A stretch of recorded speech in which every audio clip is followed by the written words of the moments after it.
Oh, di na gid mapugnan, ugma na. So, what's up mga kachuyin? Back to school na sad. 2 days na lang. Pasok na, klase na. Para naman nupit ah. Hinahinaya nato ni sila tupi. Opat bayan ni sila kabuok. Pero first yun akong gitupihan. Ako ang bata nga laki. Nga gisundan din ani akong pamangkin nga maguwang ani nila nga nag-eskwela og high school. May pagumangkin ha. Tupihan na to ni ha. Tulo ni sila kami sura akong gitupihan. Gahapon og karon continue.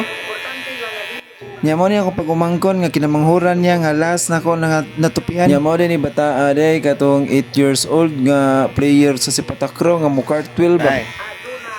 Tutut. Wanyap na. Human tira ning usa katunos ang ikaduha kay katong ikatulo kaugman sa to nako gitirahan. Walang ginahinayag tupi ang upat kay kung imuhang ditsun og tira ang upat murag kapoy man di man madas kalawasan. Mong pagkaugman ni continue ko para wala ko hunaw-nahon iga Domingo. Ang gifokusan ang gamit na lang sa eskwelahan. Sukod sa klase may lagdi mag-uwan. Thank you for watching. Babu.